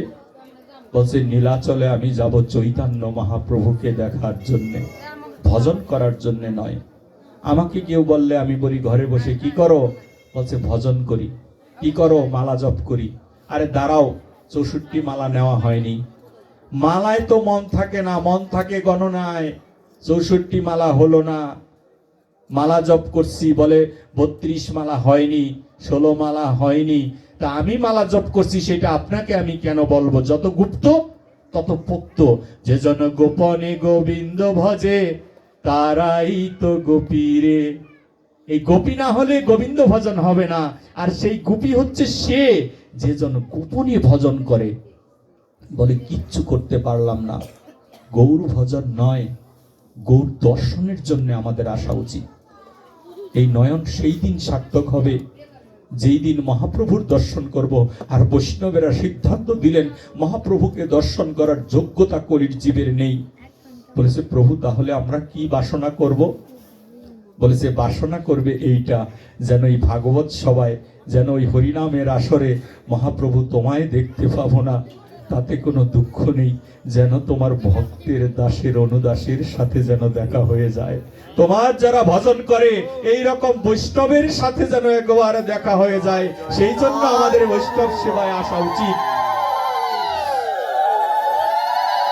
বলেছে আমি মহাপ্রভুকে দেখব, তবে বাড়ির যারা আসো সবাই আমাকে ক্ষমা করে দিও, আমি তোমাদের কোনো সেবায় লাগলাম না। তবে আমার যে এখন মহাপ্রভুকে দেখতে ইচ্ছে হয়। 12 দিন ব্যাপী বিকাশ হাঁটতে হাঁটতে 12 দিন ব্যাপী বিকাশ ব্রহ্মচারী তিনি নীলাচলে পৌঁছায়। কিন্তু এরই মধ্যে বিকাশ তিনি প্রতিদিন রাত্রে স্বপ্নে দর্শন করতেন। কি দর্শন করতেন? ঘুমানোর সময় নারায়ণকে স্বপ্ন দেখতেন। নারায়ণ মা লক্ষ্মীকে তিনি দর্শন করেছেন। নারায়ণ লক্ষ্মীকে দর্শন করার পর বাসনা হয়েছে রাম সীতা। রাম সীতাকে দেখেছেন, রাম সীতার সাথে কথা বলেছেন স্বপ্নে, বলেছে সেটাও দেখলাম। এরপরে বাসনা হয়েছিলেন রাধা কৃষ্ণ দেখব। একদিন ঘুমের ঘরে স্বপ্নে দেখি রাধা কৃষ্ণ আমার গৃহে, রাধা কৃষ্ণকেও দেখলাম। এখন শুধু বাসনা রইল শ্রীমান শ্রীকৃষ্ণ চৈতন্য মহাপ্রভুকে দেখব। একজনকে দেখলে দুইজনকে লাভ করা হয়, দুটি দেহ একত্রিত হয়ে মহাপ্রভু হয়েছেন। বলছে মহাপ্রভুকে দেখতে যাব। 12 দিন হেঁটে হেঁটে মহাপ্রভুকে দেখতে গিয়েছেন। নীলাচলে গিয়ে তিনি যখন উপস্থিত হলেন, পুরীধামের আগে দেখবেন একটু ব্রিজ আছে কয়েকটা, ওই একটা ব্রিজের মধ্যে ওই প্রতাপরুদ্র রাজার তার কয়েকটা লাশের কবর দেওয়া হয়েছিল, ওই জায়গায় সমাধি করা হয়েছিল। সেই জায়গার মধ্যে গিয়ে যখন দাঁড়ালেন, দাঁড়ানোর পরে পুরোহিত আসছে। পুরোহিত এসে বললেন কোথায় যাবে? বলছে আমি মন্দিরে যেতে চাই। না, তোমার তো মন্দিরে যাওয়া হবে না। কেন? কারণ মন্দিরে এখন চৈতন্য মহাপ্রভু আছে, ওই মন্দিরে তুমি ঢুকতে পারবে না, কাউকে ঢুকতে দেওয়া হয় না। তখন বিকাশ বলছে আমি তো ওনাকে দেখতেই এসেছি। বলেছে তাহলে পরে আসবেন, এখন আর না। বের করে দিল, বাইরে চলে গেলেন। আবার ঘুরছে, ঘুরে ঘুরে বলছে না মন্দিরে এখন নেই। আবার মন্দিরে গিয়েছেন, গিয়ে দেখে মন্দিরে নেই মহাপ্রভু। বলছে কোথায় আছে উনি? বলছে আরেকটা বাড়িতে আছে। সেই বাড়িতে গেলেন। এমনি করে 10 দিন হয়ে গেল। ওই পুরীধামের এক সাধু জিজ্ঞেস করলেন যে আপনি কি খেয়েছেন, আপনাকে এত রোগা লাগছে কেন? তখন ওই বিকাশ ব্রহ্মচারী বললেন আজকে 12 দিন ব্যাপী নীলাচল থেকে হেঁটে হেঁটে এসেছি। এর মধ্যে মাথা ঘুরে একটা গরুর গোয়াল ঘরে পড়ে গিয়েছিলাম। সেইখান থেকে ওই বাড়ির মায়েরা আমাকে উঠিয়েছে, উঠিয়ে মায়েরা তাদের গরুরকে দহন করে সেই গাভীর একটু দুগ্ধ গরম করে দিয়েছিল। 12 দিনের মধ্যে সাধুদের বড় কষ্ট হয়, সেই দুধটুকু খেয়েছি 12 দিনে। তখন ওই সাধু বলল ওইখানে কে থাকতো জানেন? বলছে কে থাকতো? কারণ তোমার মহাপ্রভু যখন নীলাচলে এসেছিলেন তখন ওই গোশালার পাশ দিয়ে হেঁটে হেঁটে যাচ্ছিল। যখন তুমি মাথা ঘুরে পড়েছো সেইখানে ওই মহাপ্রভুর শ্রী চরণের ধুলি পড়েছিল, সেই ধুলি অযাচিত ভাবে তোমার গায়ে লেগেছে, সেই জন্য তুমি এই নীলাচলে আসতে পেরেছো। বলেছে মহাপ্রভুর ঠিকানা দাও। বলেছে মহাপ্রভুর ঠিকানা আমি জানি না। বলেছে ওই পাশের গ্রামে দেখেছি তাকে ওইখানে যেতে। গিয়েছে সেই বাড়িতে, সেই বাড়িতেও দেখছে পায় না। ঘুরছে পৃথিবীময়, যেমন ঘুরলেও ভগবানের দর্শন পাওয়া যাবে না। কলির যুগের ভগবান সম্পূর্ণ আলাদা। মহাপ্রভু বলেছেন ঘরে গিয়ে 10 5 মিলে হাতে তালি দিয়ে হরিনাম সংকীর্তন করো। কেন? হাতে তালি দিয়ে হরিনাম করো ঘরে বসে, তাহলে তোমাকে কি পাবো? মহাপ্রভু বললেন যদি মনের মতো করে হরিনাম করতে পারিস, একদিন না একদিন আমি একা নয়, আমার প্রাণের ভাই নিতাইকে নিয়ে তোর গৃহে চলে আসব। সেই দিন আমি একা আসবো না, সেই দিন আমি নিতাইকে সহ তোর গৃহে আসব। তুই গৃহে গিয়ে হরিনাম সংকীর্তন কর।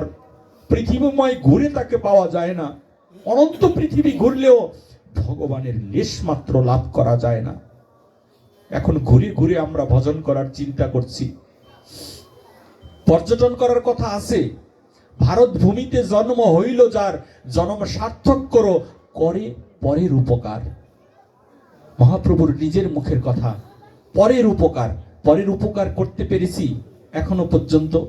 নিজের জন্য বলে আমার স্ত্রী অসুস্থ, আমার সন্তানের খাবার লাগবে, পারলে আরেক মানুষকে মার্ডার করে টাকা নিয়ে সন্তান স্ত্রীদের খাওয়াচ্ছি। আর মহাপ্রভু বললেন, ভারত ভূমিতে জন্ম হইল যার, জন্ম সার্থক করে পরের উপকার। এই উপকারের কথা আমরা ভুলে গেছি এখন, আর ভুলেছি বলেই আমাদের এই দশা হয়েছে, আমার এই দশা হয়েছে। যখন বিকাশ ব্রহ্মচারী নীলাচলের দ্বারে দ্বারে ঘুরে বেড়ায়, যখন তার ভ্রণগুলো কেটে গেল, মানে ভুলগুলো কেটে গেল, তখন এক সাধু দেখে রাস্তায় দ্বারা সাদা কাপড় পরা। সাধুকে বলছে, ও সাধু, তুমি কি মহাপ্রভুকে দেখেছ? বলেছে, কে গো তুমি? বলছে, আমায় চিনবে না। বলেছে, কেন? পরিচয়টা দাও। বলছে, আমার নাম বিকাশ। তুমি কোত্থেকে আসছো? বলছে, আমি নবদ্বীপ থেকে এসেছি। বলছে, নবদ্বীপ থেকে এসেছো? নবদ্বীপে তোমার জন্ম, তুমি তো পরম বৈষ্ণব, তোমার পদধূলি আমাকে দাও, তারপর মহাপ্রভুর ঠিকানা দিব তোমায়। পদধূলি একজনে আরেকজনের গায়ে মেখে নিলেন, মাটির মধ্যে রাস্তায় বসে পড়লেন। বসে বসে তারা হরিকথা দুইজন বলছে, বলে বলে বলছে, এই ঘরের মধ্যে মহাপ্রভু একটু আগেই ছিল। ঘরের মধ্যে গিয়ে দেখে মহাপ্রভু নেই। তখন বিকাশ বুঝতে পেরেছে ভগবানকে খুঁজে লাভ করা যাবে না, ভগবানকে খুঁজে আমরা পাবো না। তখন বিকাশ ব্রহ্মচারী কেঁদে কেঁদে ওই ঘরের মধ্যে ধুলায় গড়াগড়ি দিচ্ছে আর বলছে, প্রভু, আমি সাধু মুখে শুনেছি, আমি বৈষ্ণব সেবায় গিয়ে শুনেছি, যেখানে তোমার মতো বৈষ্ণবের আগমন হয়, যেখানে ভক্তের আগমন হয়, সেখানে শ্রী চরণের ধুলি পড়ে থাকে। তাই বিকাশ ব্রহ্মচারী ধুলায় গড়াগড়ি দিয়ে হা নিতাই, হা গৌর বলে কাঁদছেন। বলছে, নিতাই একবার কৃপা করো, হে গৌর একবার কৃপা করো আমায়। এমনি করে যখন কাঁদছেন, তখন ঘরের মধ্যে দৈববাণী হলো সেই বৃন্দাবনের গম্ভীর কণ্ঠ, শ্রীমতী রাধারানীর কণ্ঠে। মহাপ্রভু বলছেন, বিকাশ, গৌরকে যদি পেতে হয় তাহলে আগে নিতাইয়ের কৃপা লাভ করতে হবে, নিতাই ভিন্ন গৌরকে পাওয়া যাবে না। বলেছে, নিতাইয়ের কৃপা কিভাবে আমি পাবো?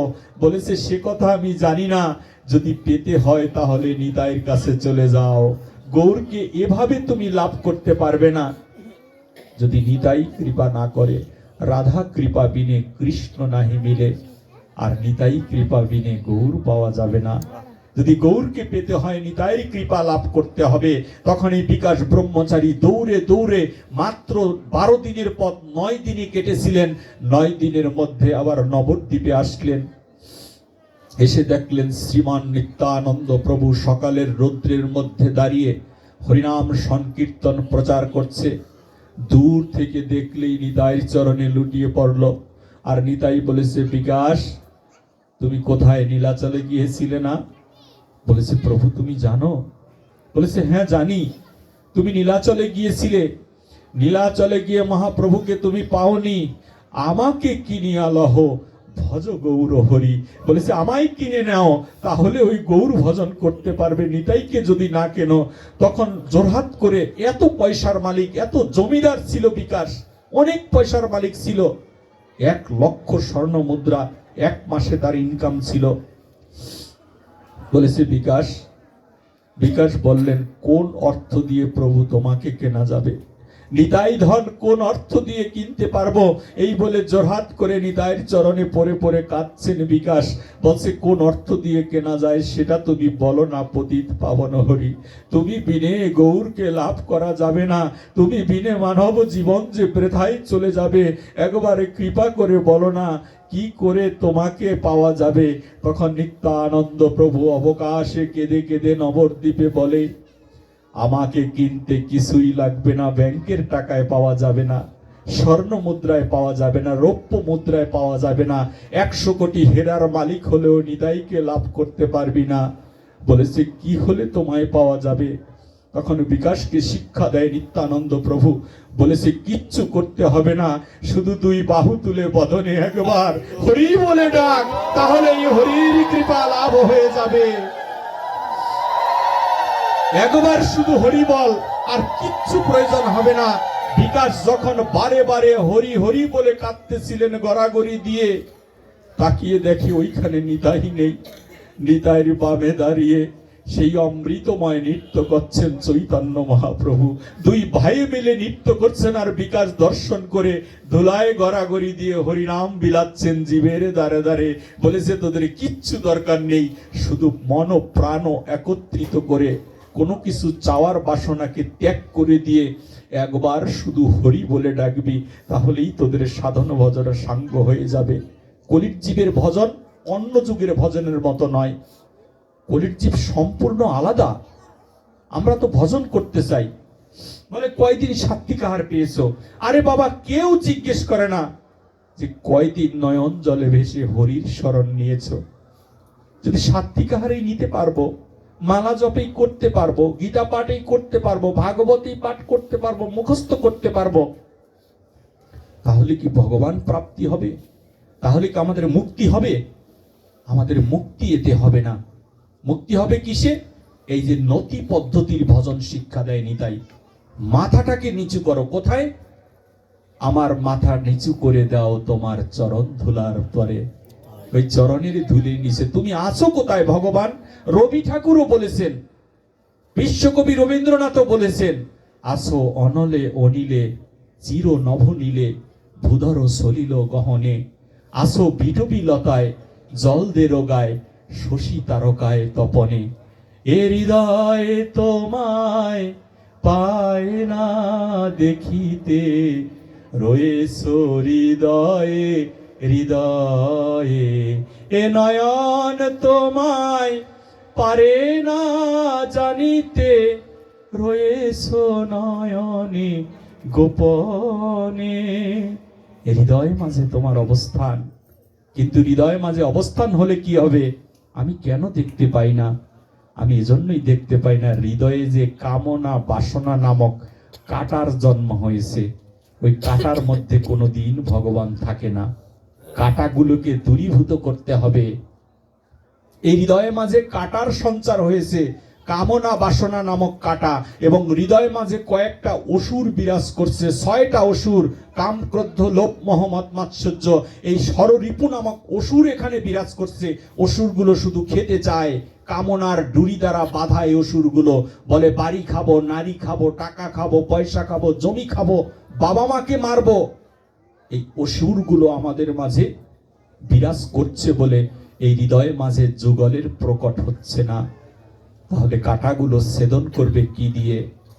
তাই ব্রজসেবক দাস বৃন্দাবনে তিনি রচনা করেছেন। ব্রজসেবক দাস রাধারানীর বাবার বাড়িতে ঝাড়ু দিতেন। ব্রজসেবক ছোটবেলায় সন্ন্যাস নিয়েছিলেন। সন্ন্যাস নিয়ে দেখলেন কৃষ্ণকে জানা সম্ভব নয়, জীবের নাহি কৃষ্ণ স্মৃতি জ্ঞান। ব্রজসেবক দাসকে জিজ্ঞেস করেছে, বাবা তুমি কি চাও বলো? বলেছে আমি কি চাই জানো? তার বাবাকে উত্তর দিচ্ছে, বলছে কি চাই জানো, তুমি দিতে পারবে? বলছে হ্যাঁ পারবো, তুমি বলো। বলেছে আমি রাধারানীর বাড়ির চাকরের কাজ চাই।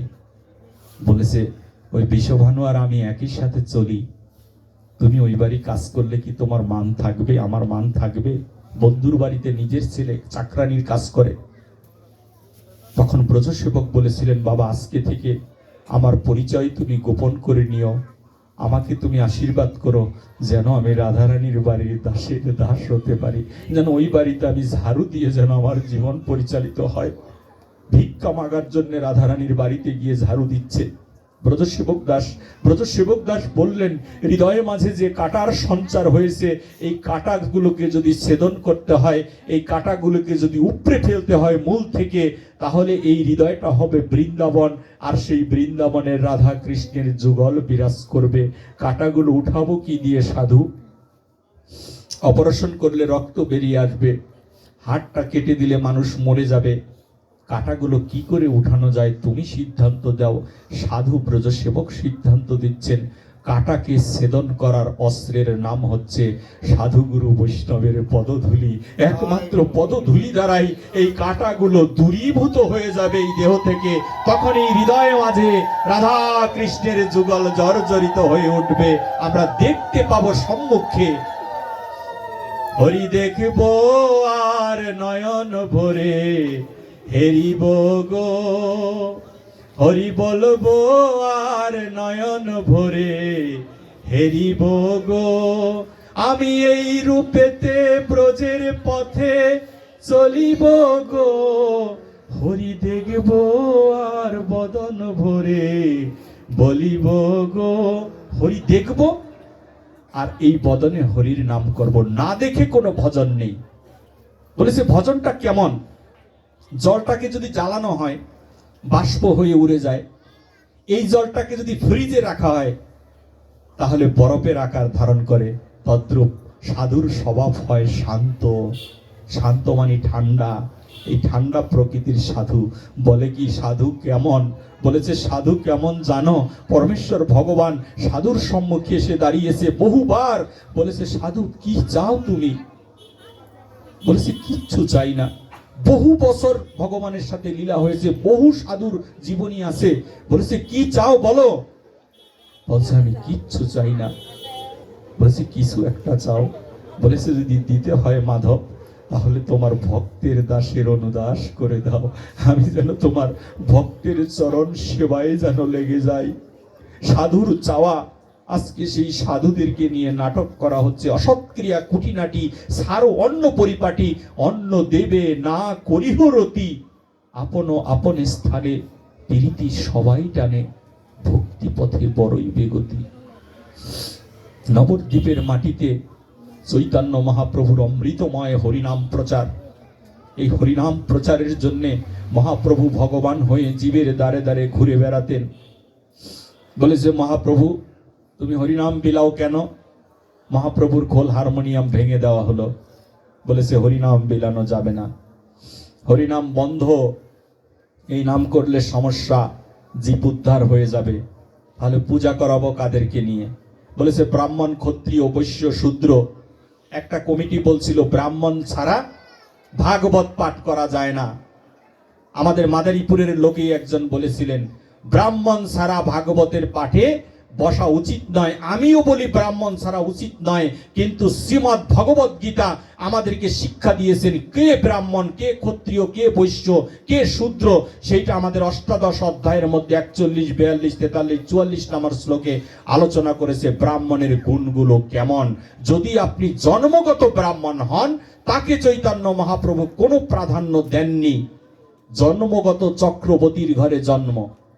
কই ডাক্তারের ছেলে যদি হয় তাকে তো আমরা ডাক্তার বলি না, ডাক্তারি না পড়লে তাকে ডাক্তার বলি। উকিলের ছেলেকে কি উকিল বলি? তাহলে ব্রাহ্মণের ছেলে কেন ব্রাহ্মণ হবে? চৈতন্য মহাপ্রভু ব্রাহ্মণদেরকে অপমান করেনি। অনন্ত বিশ্বে যত ভগবান এসেছে সবচেয়ে বেশি চৈতন্য মহাপ্রভু ব্রাহ্মণদেরকে সম্মান করেছে। আমি চ্যালেঞ্জ দিয়ে দিতে পারি, শাস্ত্র থেকে আমি বলছি চৈতন্য মহাপ্রভু ব্রাহ্মণদেরকে যে সম্মান দিয়েছে, কৃষ্ণ ভগবান হয়ে এসে এত সম্মান দেননি, রামচন্দ্র হয়ে এত সম্মান দেননি, ভগবান নারায়ণ এত সম্মান দেননি ব্রাহ্মণদেরকে, যেটা আমার মহাপ্রভু দিয়েছে। তবুও মহাপ্রভুকে ভুল ব্যাখ্যা করা হয়েছে যে মহাপ্রভু ব্রাহ্মণদেরকে দেখতে পারতেন না। শ্রীমান শ্রীকৃষ্ণ চৈতন্য মহাপ্রভু পিতার পিণ্ডি দামের জন্য যখন কাশীধামে যায়, কাশীধামে গিয়ে চৈতন্য মহাপ্রভুর বিমারি হয়, রোগ, জ্বর হয়, শরীরটা গরম, জ্বরে পুড়ে যায়। মহাপ্রভুর সাথে যারা ছিল তারা বলেছেন দাওয়াই খিলাইলে এসালা রোগ ভালো হবে, যদি ওষুধ খাও তাহলে এই রোগ ভালো হয়ে যাবে। বলছে ঠিক আছে কবিরাজ বাড়িতে যাই। কবিরাজ বাড়িতে গিয়েছেন, মহাপ্রভুকে বলেছেন কি হয়েছে তোমার? জ্বর হয়েছে, নিমাইয়ের জ্বর, বাবার পিণ্ডি দান করতে গিয়ে জ্বর হয়েছে নিমাইয়ের। তখন বলেছে এই জ্বর ভালো হলে এই মেডিসিন খাও। কি মেডিসিন? সুবে দুপুর শাম, 3 টাইম সে ऐसा দাওয়াই খিলায়। বলছে 3 টাইমে ওষুধ খাও, সকাল দুপুর সন্ধ্যা, সুবে দুপুর শাম, এই 3 টাইম এই ওষুধ খাও, তাহলে তোমার বিমারি ভালো হয়ে যাবে। 3 বেলা ওষুধ খেলেন, সন্ধ্যাবেলা দেখে জ্বর আরো বেড়ে চলছে মহাপ্রভুর। বলেছে কি জ্বর এমন হলো তোমার, তুমি কেন সুস্থ হচ্ছ না? বলছে আমি সুস্থ হচ্ছি না কেন আমি তো জানি না। তখন সব ভক্তরা ধরলেন যে কিসে তুমি সুস্থ হবে তুমি বলো তো? সবচেয়ে বড় ফকিরের কাছ থেকে ওষুধ আনলাম, দাওয়াই আনলাম, এখন তুমি ভালো হচ্ছ না, এবার আমরা কি করতে পারি, তুমি সমাধানটা দিয়ে দাও। তখন মহাপ্রভু ব্রাহ্মণদের সম্মান দেখানোর জন্য শ্রীমান শ্রীকৃষ্ণ চৈতন্য মহাপ্রভু ভগবান হয়েও বললেন বিপ্রক পাদক ধোয়া জল, ওই ব্রাহ্মণের চরণ ধৌত জল আমাকে এনে দাও, তাহলে আমি সুস্থ হয়ে যাব। ভগবান চাইলেন ব্রাহ্মণের পা ধোয়া জল খাবার জন্য। এর চেয়ে বড় সম্মান এই পৃথিবীতে আর কি হতে পারে? কাশীধামে তো ব্রাহ্মণের অভাব নেই, এখনো লাখো লাখো ব্রাহ্মণ। ব্রাহ্মণ তো খুঁজে পাওয়া যায় না, পৈতা খুঁজে পাওয়া যায়। পৈতা ঝুলছে কাদের মধ্যে? ওই পৈতার 9টা নাল আছে, 9টা নালের 9টা গুণ রয়েছে। সেই 9টা গুণ যিনি আচরণ করতে পারেন তাকে ব্রাহ্মণ বলা হয়েছে। তখন মহাপ্রভুর কাছে ঘুরে ঘুরে এসে বললেন, প্রভু পৈতা বহু পেয়েছি প্রভু, কিন্তু ব্রাহ্মণ একটাও খুঁজে পাওয়া গেল না। বলেছে, কি বলছো, কাশীতে ব্রাহ্মণ নেই? এরা কি 9টা আচরণ জানে না? আপনারা গীতা পড়ে দেখবেন, বলছেন প্রথম আচরণ কি? সম, দ্বিতীয়টা হচ্ছে দম, তৃতীয়টা হচ্ছে ক্ষান্তি। এগুলো ব্রাহ্মণের গুণ। সম মানি আমার ইন্দ্রিয় বহির ইন্দ্রিয় কন্ট্রোলের নাম হচ্ছে সম। যে আমার যে বাহিরের যে ইন্দ্রিয়গুলো দেখা যায়, চক্ষু কর্ণ নাসিকা দিব্যা ত্বক গুজ্জ লিঙ্গ হস্ত পদ, এই 9টা ইন্দ্রিয়কে যে তার নিজের কন্ট্রোলে রাখতে পারে তাকে বলা হয় সম। আর দম কি? ব্রাহ্মণের গুণ এইগুলো। দম কি? দম হচ্ছে ভিতরের ইন্দ্রিয়কে যিনি নিজের কন্ট্রোলে রাখতে পারে। ভিতরের 3টা ইন্দ্রিয় রয়েছে, মন, বুদ্ধি এবং অহংকার। এই 3টা ইন্দ্রিয়কে যিনি নিজের সবশে রাখতে পারে, মনকে আমি যা বলবো তাই করে, বুদ্ধিকে আমি যা বলবো তাই করে, এগুলো ব্রাহ্মণের গুণ। ক্ষান্তি, ক্ষান্তি শব্দের অর্থ ক্ষমা। যার ভিতরে দেখবে প্রচুর পরিমাণে ক্ষমা রয়েছে তাকে ব্রাহ্মণ বলে জানা যাবে। সেই গুণ সম্বলিত ব্রাহ্মণের কথা বলেছে। বলছে ওই রকম বিপ্রক পাদক ধোয়া জল আমাকে এনে দাও, এই জল খেলে আমার বিমারি ভালো হয়ে যাবে। ঘুরে ঘুরে একটা ব্রাহ্মণও পেলেন না। তখন মহাপ্রভু বললেন, ব্রাহ্মণ খুঁজে দিচ্ছি, যাও। এই ব্রাহ্মণ কলিতে পাবে না। ব্রাহ্মণের কাছে গিয়ে বলো যে 4 বেদের সার মন্ত্র গায়ত্রী মন্ত্র ভক্তি ভরে প্রতিদিন ত্রিসন্ধ্যা কেউ পাঠ করে কিনা, যদি পাঠ করে তাকেই তুমি ব্রাহ্মণ বলে জানবে। শর্ট করে দিলেন। এবার খুঁজে বেড়াচ্ছে, গায়ত্রী মন্ত্র জানো? বলছে হ্যাঁ জানি। পাঠ করেছো? বলছে কালকে করেছিলাম, আজকে করিনি। প্রতিদিন, ভগবান বলছেন প্রতিদিন। ওং ভূর্ভুবস্সঃ তৎসবিতুর্বরেণ্যং ভার্গো দেবস্য ধীমহি ধিয়ো যো ন প্রচোদয়াৎ। ওং ভূর্ভুবস্সঃ।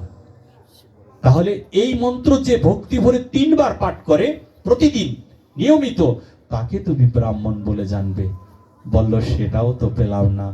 আজকে পড়ছে, কালকে পড়ে নাই, 1 মাস আগে পড়েছে, পাঠ করে নাই। ব্রাহ্মণ তুমি কোথায় খুঁজে পাবে? এসে বলল, প্রভু তোমাকে বাঁচানো যাবে না, জ্বর যেহেতু বেড়েই চলছে, তোমার লীলা মনে হয় সাঙ্গ হয়ে যাবে। ব্রাহ্মণ তো খুঁজে পেলাম না। তখন শ্রীমান শ্রীকৃষ্ণ চৈতন্য মহাপ্রভু বিছানায় শুয়ে শুয়ে ওই ধাম থেকে বললেন, কাশী ধাম থেকে বলেছে যে একটা ব্যবস্থা রয়েছে। কি ব্যবস্থা? ব্রাহ্মণ খুঁজে পাওনি? বলেছে না, ব্রাহ্মণ খুঁজে পাইনি। তাহলে আমাদের কৃপার ঠাকুর কে? মানব জীবনের কৃপার ঠাকুর হচ্ছেন শ্রী গুরুদেব। গুরু ব্রহ্মা গুরু বিষ্ণু গুরুদেব মহেশ্বর গুরুরেব পরম ব্রহ্ম তস্मै শ্রী গুরুবে নমঃ। গুরুদেব শুধু রক্ষা করতে জানে, পালনকর্তা গুরুদেব, সংহারকর্তা গুরুদেব। তখন মহাপ্রভু কেঁদে কেঁদে বলছেন, আমি যে ঘরে শুয়ে আছি এই ঘরের পিছনে একজন শুদ্ধ ব্রাহ্মণ অবস্থান করছে আমায় রক্ষা করার জন্য। যাও তোমরা পিছনে যাও। পিছনে গিয়ে দেখলেন আর কেউ নয়, পিছনে দাঁড়িয়ে আছে চৈতন্য মহাপ্রভুর শ্রী গুরুদেব দাঁড়িয়ে আছে কুমণ্ডল হাতে নিয়ে। বলছে আমার নিমাইয়ের কি হয়েছে? বলছে তুমি কি করে জানলে? বলছে কেন রে, সন্তান অসুস্থ থাকলে মা যে সবার আগে জানে, তা গুরুদেব জানবে না? গুরুদেব তো সবই জানে। তাই তো আমি বহু আগেই তোর ঘরের পিছনে দাঁড়িয়ে আছি, আমাকে নিয়ে চল, আমার নিমাইকে যে রক্ষা করতে হবে। রক্ষা কর্তাও আজকে রক্ষা চায় গুরুর মাধ্যমে। তখন গুরুকে হাত ধরে যখন আনলেন, চৈতন্য মহাপ্রভু ভগবান হয়েও গুরুর চরণের স্তুতি করলেন। গুরুর চরণের স্তুতি করে যখন চরণের অমৃত জল যখন বেরিয়ে আসলো, সেই জল হাতে নিয়ে গুরু বলল, এই যে ব্রাহ্মণ পেয়েছি, ব্রাহ্মণের সম্মানটা দেখো। তারপরে মহাপ্রভুকে ভুল বোঝানো হয়েছে। সে শুধু ব্রাহ্মণ দেখতে পারত না, এই স্বভাব ছিল নাকি মহাপ্রভুর? বিশ্বাস করি না এই স্বভাবকে আমি, কারণ শাস্ত্র দেখলে জানা যায় মহাপ্রভু কে ছিলেন। শিক্ষা দিতে এসেছেন এই জীবকে, নিজে আচরণ করে। এই শিক্ষার কোনো ভগবান দেয়নি। সেই জন্য মহাপ্রভু হচ্ছে অবতারী। এই ভাগবতে আমরা আসি, কীর্তনেও যাই, টাকাও দান করতেছি, তারপরও কেন আমাদের কৃপা হয় না? কারণ যে কাজগুলো করছি তার মধ্যে শুধু চাই আর চাই। প্রণাম করেই বলি বাড়ি দাও গাড়ি দাও, এই কামনা বাসনার কারণে আমাদের এই সমস্যার সৃষ্টি হয়েছে। এই 2 ঘন্টা বা 3 ঘন্টা আপনাদের সাথে সাধুসঙ্গ করলাম, এবার যাওয়ার সময় বললাম আমার ঝোলাটা একটু ভরে দাও। কি লাভ করব আমরা? শেষ হয়ে গেলাম। একজন প্রচারক অবশ্যই প্রণামী গ্রহণ করবে, কিন্তু দামাদামি করে নয়। এটা আলু পটলের বাজার নয়, এই বাজারে দামাদামি চলবে না। শুকদেব গোস্বামীকে এই প্রশ্ন করা হয়েছিল, ও সাধু, তোমার কাছে মিনতি রাখি 7 দিন ভাগবতের পরে তুমি ভাগবতের প্রণামী নেবে না? আহা, আমার সাধু শুকদেব গোস্বামী বললেন, যার কাছে ভাগবত পেয়েছি। শুকদেব গোস্বামী বললেন, মুনিবর, 10,000 মুনি ঋষি, মুনিবর তোমাদের কাছ থেকে আমি প্রণামী গ্রহণ করেছি তো। বলেছে, কি প্রণামী গ্রহণ করলে? আমাদের ঝোলার মধ্যে ঘটি বাটি আর বহির্বাস কাপড় চোপড়, একটা সন্ন্যাসীর কাছে আর কি থাকে? 10,000 মুনি ঋষি, এই মুনি ঋষিদের কাছে কি থাকে ঘটি বাটি ছাড়া? তুমি কি প্রণামী নিলে? শুকদেব বলছেন, 7 দিন 7 রাত্রি পারমার্থিক কথা শ্রবণ করেছেন। এটা পারমার্থিক, যে এতক্ষণ আমরা যা শুনলাম পারমার্থিক কথা, তা পারমার্থিক কাজের কি কখনো জড়জাগতিক প্রণামী হয়? এটা প্রণামীর নামে ভণ্ডামি চলছে। এটা প্রণামী নয়। কাজ করলাম পারমার্থিক, আর প্রণামী যেটা নিচ্ছি সেটা নিচ্ছি আমি জড়জাগতিক। তাহলে অন্যরকম হয়ে গেল না? ডাক্তার দেখালাম 1000 টাকা ভিজিটের, ডাক্তারকে 10 টাকা দিয়ে আসলাম, ডাক্তার কি এটা মেনে নিবে? ডাক্তার তো এটা মেনে নিবে না। তাহলে কাজ করলাম, আপনার জমিনের যদি হাল চাষ করি, আপনি আমাকে জড়জাগতিক টাকা দেন, কারণ এইটা ফসল ফলানোর জড়জাগতিক কাজ। আপনার বোঝা মাথায় মুঠ বইয়ে দেই, আপনি আমাকে টাকা দেন, এটা জড়জাগতিক কাজ। কিন্তু হরিকথা হচ্ছে পারমার্থিক কাজ। পারমার্থিক কাজ করে কি করে সেটার প্রণামী হিসেবে বা পারিশ্রমিক হিসেবে জড়জাগতিক সম্পদ হতে পারে? এই প্রশ্ন আমরা কখনো তুলিনি। একজন প্রচারক অবশ্যই প্রণামী গ্রহণ করবেন, টাকা গ্রহণ করবেন, কারণ তার একটা পেট আছে বা সংসার আছে। কিন্তু সেই জন্য প্রণামীর নামে এই ঝোলা ভরানোর বুদ্ধি, 10 টাকার জায়গায় 20 টাকা, 50 টাকা, 100 টাকা, 500 টাকা। এখন আর টাকা 500তে কাজ হবে না, এখন হাজার হাজার টাকায় পরিণত হয়েছে। অনেক ভাগবত প্রবক্তা আছে যাদের চরণের ধুলি সমতুল্য আমি নই, তাদেরকে কত বাসনা করে মানুষ পাওয়ার জন্যে। মহাপ্রভু যেখানে সশ্রয়ী হয়ে গেলেন, আর সেইখানে আমি 2-1টি শ্লোক পাঠ করে আমার দাম বাজারে অনেক বেড়েছে, খুব চড়া দামে আমি বিক্রি করে হচ্ছি। এই জন্য যে লালন বলেছে না, পীড়িতের বাজার ভালো না, ধুম চলেছে বেচা কেনা যাচাই করে না। পীড়িতের বাজার ভালো না, এই বাজার এখন আর ভালো নেই, এইভাবে চলছে। শুকদেব গোস্বামী পাদ বললেন, মুনি ঋষিরা, তোমরা পারমার্থিক কথা শুনেছো, পারমার্থিক প্রণামীই আমি গ্রহণ করেছি। কি সেই ভাগবতের প্রণামী? শুকদেব বললেন। তখন শুকদেব গোস্বামী কাঁদতে কাঁদতে 7 দিন পরে এই মুনি ঋষিদেরকে বললেন যে ভাগবতের প্রণামীর নাম হচ্ছে সাধু গুরু বৈষ্ণবের চরণ ধুলি। এই চরণ ধুলি আমাকে দিয়ে দাও, এই ধুলি নেবার জন্য আসছি। ওরে দাও হে সবে পদ ধুলি, ধুলি গায়ে মাখি আর মাথায় মাখি, দাও হে সবে পদ ধুলি। আমি বহু জন্মের অপরাধী, দাও হে সবে পদ ধুলি। জয় জয় নিতাই গৌর সীতানাথ পতি প্রেমানন্দে। হরি ধ্বনি বলমন, হরি বল। জয় জয় বাবা গণেশ পাগল প্রতি প্রেমানন্দে, হরি ধ্বনি বলমন। জয় জয় শ্রী শ্রী লোকনাথ ব্রহ্মচারী প্রতি প্রেমানন্দে, হরি ধ্বনি বলমন, হরি বল। জয় জয় ভাগবতম প্রতি প্রেমানন্দে, হরি ধ্বনি বলমন, হরি বল। আজকের ভাগবত এখানে।